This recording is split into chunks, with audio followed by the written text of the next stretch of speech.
Class 12th accountancy chapter issue of debentures part number 11।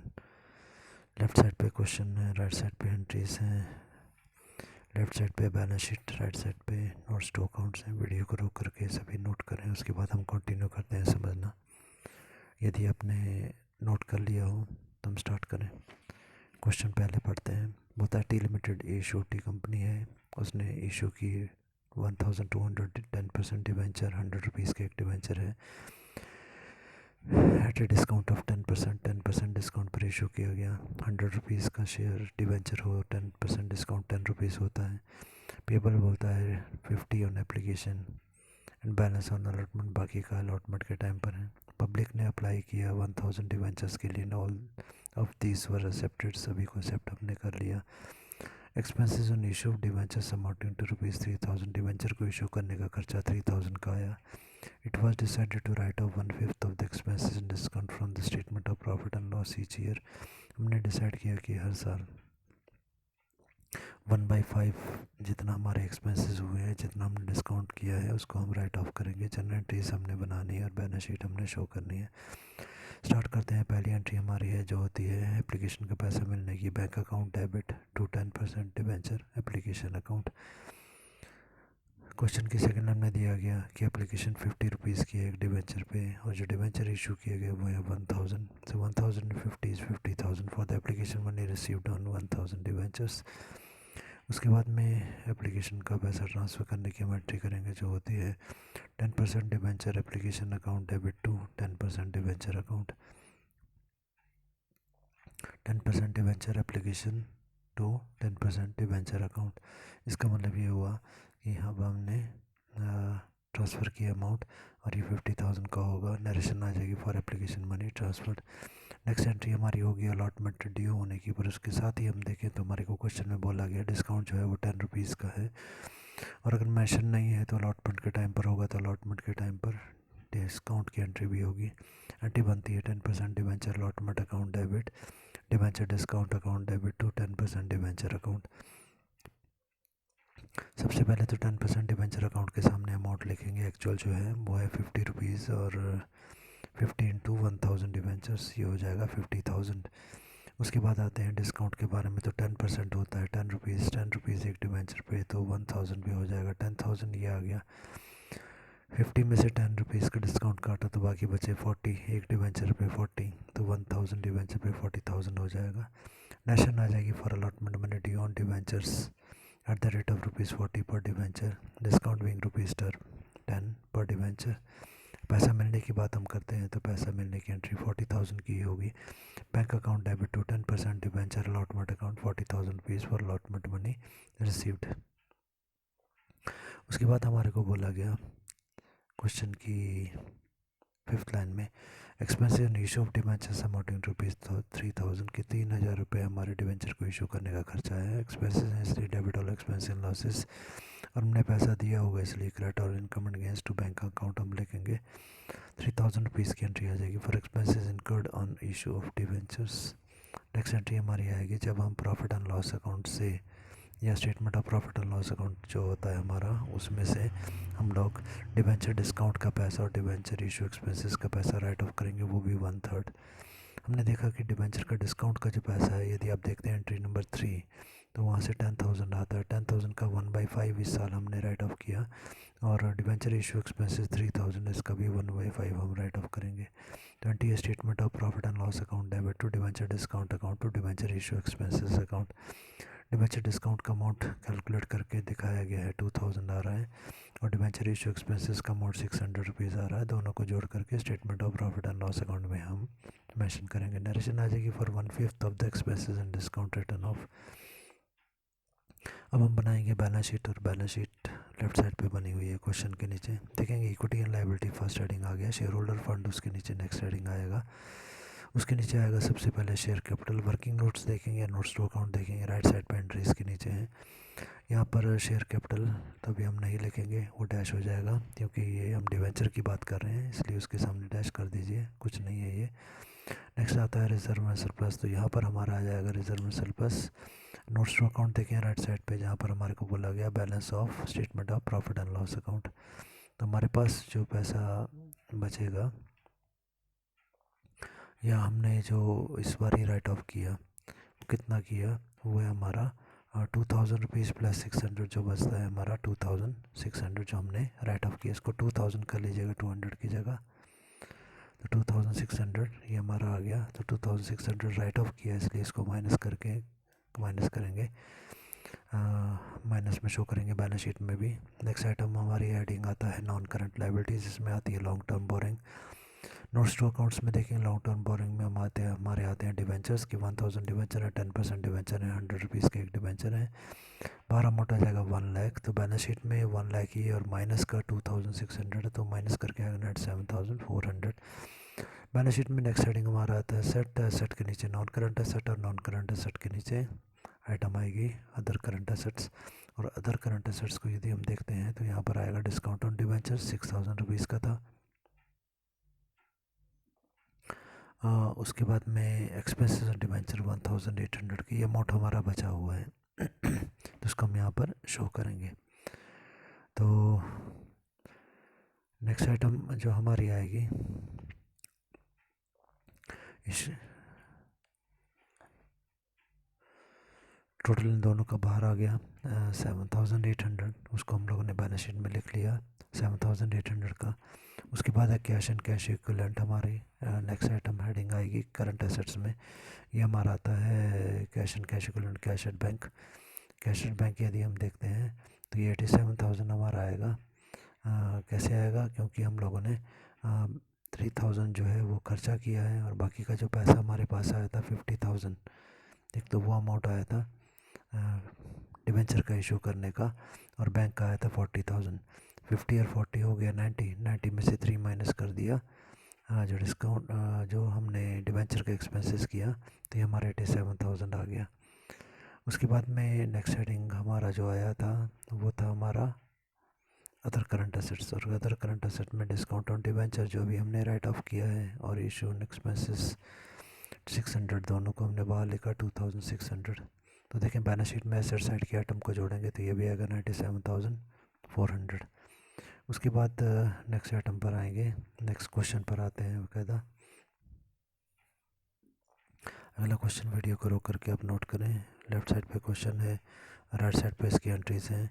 उसके बाद में ए हमारा है, ए की बैलेंस शीट दी गई है, बी की बैलेंस शीट दी गई है, सी की बैलेंस शीट दी गई है। इसको नोट करेंगे आप लोग और फिर हम क्वेश्चन को वीडियो को रोक करके नोट करें, फिर हम क्वेश्चन को समझते हैं। तो देखते हैं हमारे को क्या क्वेश्चन दिया गया। फर्स्ट हमारे को दिया गया ए लिमिटेड जो कंपनी है purchased A plant from T limited. A company ने टी लिमिटेड कंपनी से एक प्लांट ख़रीदा है जिसकी की कॉस्ट है 14,40,000 रुपीज़ की, एंड इशूड 15% डिवेंचर हमने इशू कर दिए, 100 रुपीज़ ईच का डिवेंचर है ये। Pass entries in the books of A limited and show the balance sheet if अगर डिस्काउंट डिवेंचर्स इशू किए गए थे एट पार। नंबर 1 ए, अगर डिवेंचर को इशू किया गया है दैट प्रीमियम 20% प्रीमियम, और यदि हमारा डिस्काउंट था 10% उस पर हमने डिवेंचर को इशू किया। तो सबसे पहले एंट्रीज पर आते हैं। पहली एंट्री है हमारी प्लांट अकाउंट डेबिट, क्योंकि हमने प्लांट खरीदा है टू टी लिमिटेड। लाइबिलिटी हमारी बन गई जिससे हमने ख़रीदा है, वो भी आप समझ सकते हैं 14,40,000 की एंट्री है for plant purchase from T limited. हमने डिवेंचर इशू किए, फर्स्ट ए केस की एंट्री है debentures issued at par. For debenture issued at par हमने एंट्री की है, टी लिमिटेड को डिवेंचर दिए हैं तो एंट्री हो जाएगी debit receiver T limited and credit what goes out debentures, ये लाइबिलिटी हमारी है। तो ये एंट्री 14,40,000 की हो जाएगी। हमने कितने डिवेंचर हमने उसको दिए हैं वो हमने कैलकुलेट करना है। जैसे नरेशन में हम लिखेंगे for 14,40,000 debentures issue to T limited at par. तो देखिए हमने जो पैसा उसको देना है, रेड कलर से वर्किंग नोट बनाए गए हैं, पैसा जो हमने उसको पे करना है वो है 14,40,000 रुपीज़। और हर एक डिवेंचर जब एट पार हम दे रहे हैं तो हम क्या करेंगे, इसको 100 से डिवाइड कर देंगे। ठीक है, यहाँ पर 10 लिखा हुआ है, उसको कर लीजिएगा 100 कर लीजिएगा, तो 100 से इसको डिवाइड करेंगे तो ये आएगा 14,400 डिवेंचर्स। ठीक, अब आते हैं बी केस जहाँ पर हमारे को बोला गया when the debentures are issued at 20% premium. Debenture को 20% प्रीमियम पर इशू किया गया, तो 20% प्रीमियम पर एंट्री देखें क्या बनेगी हमारी। एंट्री होगी T limited account debit to 15% debenture account to security premium reserve account. जब हम डिवेंचर को प्रीमियम पे इशू किया, इससे हमें प्रॉफिट हमने हुआ, इसलिए सिक्योरिटी प्रीमियम रिजर्व को हमने क्रेडिट साइड पर लिखा, क्योंकि जब डिवेंचर्स को प्रीमियम पर इशू किया जाता है तो हमें कम डिवेंचर देने होते हैं। देखें जैसे राइट साइड पे वर्किंग नोट है, पहले उस पर आते हैं। वर्किंग नोट से नरेशन देखते हैं। For 12,000 debentures issue to T limited at 20% premium. कैसे आया 12,000? देखें 14,40,000 हमने इसको पे करना था और हमको बोला कि 20% प्रीमियम, तो 100 रुपीज़ का 20% जो होता है वो होता है 20 रुपीज़। तो अगर 100 रुपीज़ का हमारा डिवेंचर था, 20% प्रीमियम पर इशू किया गया, तो 100 + 20 हो गया 120। तो 14,40,000 को 120 से डिवाइड करेंगे, आ जाएगा 12,000 डिवेंचर हमको देने पड़ेंगे। देखिए जनरली हम पहले तो 14,400 दे रहे थे, अब हमको 12,000 ही देने पड़े, तो हमारे डिवेंचर बच गए, 2,400 डिवेंचर हमारे बच गए, जिसके कारण हमारे को प्रॉफिट हुआ। ओके, एंट्री पर आते हैं। सबसे पहले टी लिमिटेड के सामने देखिए, इस कंपनी को जो हम डिवेंचर इशू कर रहे हैं वो 120 रुपीज़ का इशू कर रहे हैं प्रीमियम। सो 120 एक डिवेंचर पे, और डिवेंचर हम कितने इशू करें अभी हमने कैलकुलेट किया 12,000। सो 12,000 इंटू 120 इज़ 14,40,000। बात आती है डिवेंचर के सामने। तो डिवेंचर के सामने हमने पढ़ा था, चाहे शेयर कैपिटल हो, डिवेंचर उसके सामने उसकी एक्चुअल वैल्यू दिखाई जाती है, जो कि है 100 रुपीज़। एक डिवेंचर पे 100 रुपीज़। तो डिवेंचर जो इशू किए जा रहे हैं वो है 12,000। सो 12,000 into 100 is 12 lakh rupees. Security premium reserve की यदि हम बात करें तो प्रीमियम हमारा जो है वो 20 रुपीज़ का पर डिवेंचर है, और डिवेंचर हमारे 12,000। सो 12,000 इंटू 20 इज़ 2,40,000 रुपीज़। तो एंट्री हमारी हो गई। उसके बाद थर्ड केस हमारा आता है, जहाँ पर कि बोला गया डिवेंचर इशू किए गए पर 10% डिस्काउंट पर इशू किए गए। एंट्री हमारी बनती है T limited account debit debenture discount account debit to 15% debenture account. Debenture discount को हम डेबिट में लिखेंगे, क्योंकि डिवेंचर जब डिस्काउंट पर इशू किए जाते हैं उससे हमारे को ज़्यादा डिवेंचर पे करने पड़ते हैं, जिससे हमारे को लॉस होता है। कैसे लॉस होता है उसके लिए नरेशन देखेंगे हम लोग। लिखा है for 16,000 debentures issue to the vendor at 10% discount. कैसे बनाइए?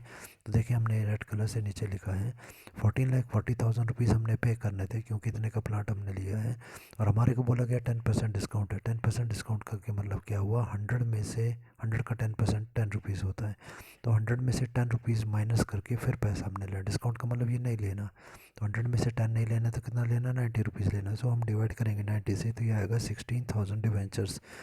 अब आते हैं एंट्री पे अमाउंट लिखने के लिए। टी लिमिटेड हमारी जो है उसको यदि हम डिस्काउंट काटते हैं तो अमाउंट बचता है 90। तो 16,000 डिवेंचर हैं और 90 रुपीज़ एक डिवेंचर पे टी लिमिटेड के सामने लिखेंगे, तो ये अमाउंट हमारा आ जाएगा।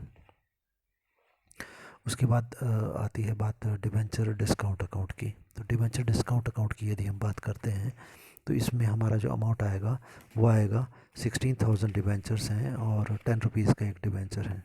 तो 16,000 डिवेंचर मल्टीप्लाई बाय 10 हम करेंगे तो इसकी वैल्यू हमारी डिवेंचर डिस्काउंट के सामने आ जाएगी। नेक्स्ट हमारी जो एंट्री होगी वहाँ पर हम इसको करें सॉल्व, तो ये आता है डिवेंचर 15% डिवेंचर की यदि हम बात करते हैं तो डिवेंचर देखें हमारा जो है वो हमारा 100 रुपीज़ का है। 100 इंटू 16,000 हम करेंगे तो इसका अमाउंट जो आएगा वो आ जाएगा 16 लाख रुपये। इसका अमाउंट आप लिख लीजिएगा, अमाउंट छूट गया है तो ओके। फर्स्ट लिखेंगे आप जो टी लिमिटेड के सामने अमाउंट आएगा। टी लिमिटेड जो हमारी थी वेंडर कंपनी टू 15% डिवेंचर।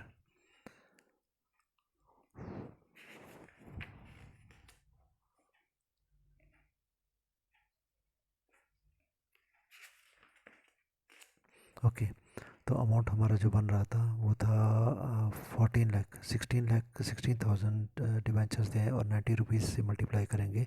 इसके आगे आप अमाउंट लिख लीजिएगा, ये अमाउंट है 14,40,000 रुपीज़ जो हमने पे करना है टी लिमिटेड को। डिस्काउंट यदि हम मल्टीप्लाई करेंगे 16,000 को 10 से तो ये वैल्यू आ जाएगी 1,60,000 की। ठीक है, इसको लिख लीजिए। और जो हमारा आया डिवेंचर के सामने अमाउंट 16,000 को 100 से मल्टीप्लाई करेंगे तो ये आ जाएगा अमाउंट 16 लाख रुपीज़। इसको लिख लीजिएगा। और नरेशन तो वही आ गई हमारी। अब आते हैं हम लोग बैलेंस शीट पर। लेफ़्ट साइड पर सबसे पहले एक केस की बैलेंस शीट, और एक केस में हमारे पास क्या है कि हमने सबसे पहले लिखना equity and liability. Share holders fund हमारा था, शेयर कैपिटल हमारा कुछ नहीं है इसमें, रिजर्व सरप्लस में भी कुछ नहीं है, नॉन करंट लायबिलिटी पे आते हैं। अब आते हैं हम डिबेंचर पे, जहाँ पर हमारे को बोला कि लॉन्ग टर्म बोरिंग हमारी होती है जिसमें डिबेंचर मेंशन किए जाते हैं। और डिबेंचर जो हमने बेचे हैं अभी एट पार, यदि आप देखें नोट वर्किंग नोट्स में एक इसमें जनरल एंट्रीज के साथ में, तो यहाँ पर हमने डिबेंचर इशू किए थे 14,400, 15% डिबेंचर और 100 रुपीज़ का एक डिबेंचर, तो इसकी कॉस्ट बाहर आ जाएगी 14,40,000। एसेट्स की यदि हम बात करते हैं तो यहाँ पर हमारे नॉन करंट एसेट आते हैं। नॉन करंट एसेट के नीचे हेडिंग आएगा फिक्स एसेट्स, और फिक्स एसेट्स के नीचे आना था प्लांट हमारा। जो प्लांट हमने परचेज़ किया वो हमारे पास आ गया 14,40,000 का। बी केस पर आते हैं जहाँ पर कि बैलेंस शीट जैसे इसके नीचे है, और बैलेंस शीट में हमारे को ये बोला गया कि हमने जो डिबेंचर इशू किए थे यहाँ पर वो 20% प्रीमियम पर इशू किए थे। फिर हम जनरल एंट्री पर आते हैं, और बैलेंस शीट यदि हम देखें तो equity liability, share holder fund है, शेयर कैपिटल में कुछ नहीं आएगा, रिजर्व एंड सरप्लस यहाँ पर आएगा। यदि हमने डिबेंचर को प्रीमियम पे इशू किया गया था तो वो हेडिंग हमारा था रिजर्व एंड सरप्लस के अंडर आता है सिक्योरिटी प्रीमियम रिजर्व। यदि हम सेकंड केस देखते हैं, बी केस की जनरल एंट्री देखते हैं, तो वहाँ पर हम देख रहे हैं सिक्योरिटी प्रीमियम रिजर्व में हमारा अमाउंट आया था 2,40,000, हमने लिख दिया। फिर आएगी नॉन करंट लायबिलिटी जहाँ पर कि हमारे डिबेंचर्स की कीमत आती है, तो यहाँ पर हमारे आ जाएंगे लॉन्ग टर्म बोरिंग में 12,000 डिबेंचर्स हमने इशू किए हैं। और यदि आप देखते हैं 15% डिबेंचर बी केस की एंट्री में, तो वहाँ पर अमाउंट हमारा बनता था 12 लाख रुपीज़। ये 12 लाख यहाँ पर आ जाएगा, 2,40,000 ऐड होगा, बाहर आ जाएगा 40,40,000। और एसेट साइड तो वही आ जाएगी, नॉन करंट एसेट्स हमारे आ जाएंगे, फिक्स एसेट्स में प्लांट हमारा आ जाएगा 14,40,000। आते हैं इसी केस की बैलेंस शीट जहाँ पर बोला गया था 10% डिस्काउंट पर डिबेंचर्स को इशू किया गया। Heading equity and liability, non current liability पर आते हैं डायरेक्टली, जिसमें लॉन्ग टर्म बोरिंग आते हैं, डिबेंचर जो इशू हमने किए। यदि आप एंट्री देखते हैं तो 16,000 डिबेंचर हमने इशू किए, 15% 100 रुपीज़ का डिबेंचर है, बाहर अमाउंट आएगा 16 लाख रुपीज़ का। एसेट साइड नेक्स्ट हमारी है जहाँ पर कि नॉन करंट एसेट्स हमारे हेडिंग आ जाएगा, जिसमें फिक्स एसेट्स हमारे आ जाएंगे, और फिक्स एसेट्स में आता है प्लांट जिसकी वैल्यू है 14,40,000। और अगली हेडिंग आएगी हमारी नॉन करंट एसेट्स, और यहाँ पर आता है शेयर का डिस्काउंट। शेयर का डिस्काउंट एंट्री हम लोगों ने किया share discount account, general entry आप चेक करें तो 1,60,000 आता है, 14,40,000 में इसको ऐड अप करेंगे तो ये आएगा 16 लाख रुपीज़। नेक्स्ट एक और क्वेश्चन हमारा है छोटा सा, इसको लास्ट में देखें दिया गया है हमारे को, तो ये क्वेश्चन हम करते हैं। और यहाँ पर लेफ्ट साइड पे क्वेश्चन है, राइट साइड पे एंट्रीज है, जल्दी से हम समझते हैं इसको, वीडियो को रोक करके नोट करें फिर हम समझते हैं। यदि आपने नोट कर लिया तो स्टार्ट करें वीडियो को। दिया गया एक्स लिमिटेड कंपनी जो है took over the assets, assets हमने लिए हैं किसी कंपनी के 5 लाख रुपीज़ के, लाइबिलिटी 60,000 की ले ली है वाई कंपनी की, for the purchase consideration of 5,50,000, उसके बोले 5,50,000 हमने पे कर दिया। X limited paid for the purchase consideration bye issuing, हमने क्या किया, एक्स लिमिटेड कंपनी ने डिबेंचर इशू किए हैं परचेज कंसिडरेशन के बदले में 100 रुपीज़ का ईच एट 10% प्रीमियम पर हमने इशू किया है। गिव जनरल एंट्रीज, और जनरल एंट्रीज हमने देनी है। तो सबसे पहले कंपनी को परचेज़ करने की एंट्री हम करते हैं, जहाँ पर हम जानते हैं सनरी एसेट्स आ जाते हैं, गुडविल हमारी आती है, सनरी लाइबिलिटीज़ और टू वेंडर एंट्री हमारी आती है, sundry assets account debit, goodwill account debit to sundry liabilities and to vendor account. तो सबसे पहले एसेट्स की बात हम करते हैं। सनरी एसेट्स के सामने 5 लाख आ गया, लाइबिलिटी क्वेश्चन में हमारे को जो दी गई है वो 60,000 की आ गई, परचेज कंसिडरेशन अगेन हमारे को दी गई है तो वेंडर कंपनी के आगे हम लिखेंगे, और गुडविल जो है वो बैलेंस अमाउंट हमारा आ जाएगा 1,18,000, हमने अमाउंट ज़्यादा पे किया है गुडविल के कारण। For the purchase of asset and liability entry हमारी बन गई। अब हमने क्या हुआ, डिबेंचर इशू कर दिया उनको बिजनेस को परचेज करने के बदले में, और परचेज कंसिडरेशन हमारी है 5,50,000, इतना हमने पे करना है। सो एंट्री हमारी आती है vendor account debit to 15% debenture account to security premium reserve account. Vendor account के सामने हम लिखेंगे 5,50,000 जो हमने पे करना है। दूसरी बात है कि अब हमने डिबेंचर कितने पे किए, इसके लिए देखिए लेफ्ट साइड पे वर्किंग नोट है, number of debentures to be issued. अगर हम 5,50,000 देना चाहते हैं, और क्वेश्चन की 4th लाइन में हमारे को बोला गया 100 रुपये का डिबेंचर 10% प्रीमियम पर इशू किया गया, 100 का 10% 10 रुपीज़ आता है, और प्रीमियम पर इशू किया गया मतलब 110 रुपीज़ पर इशू किया गया। 5,50,000 हम देना चाहते हैं, 110 रुपीज़ एक डिवेंचर की कॉस्ट है, इसको यदि हम काटेंगे तो आएगा 5,000 डिवेंचर हम देना चाहते हैं। अब डिवेंचर की बात यदि हम करते हैं, जनरल एंट्री में आते हैं, तो डिवेंचर के पैसे यदि हमने देने हैं और डिवेंचर के सामने डिवेंचर की एक्चुअल कॉस्ट आएगी जो कि 100 रुपीज़ की है। एक डिवेंचर पे 100 रुपीज़, तो 5,000 डिवेंचर पे आ गए 5 लाख रुपीज़। बात करते हैं सिक्योरिटी प्रीमियम रिजर्व की। सिक्योरिटी प्रीमियम हमारा जो है वो 10 रुपीज़ का है पर डिवेंचर, और डिवेंचर हमारे हैं 5,000, so 5,000 into 10 is equal to 50,000 for issue of debentures to the vendor at 10% premium.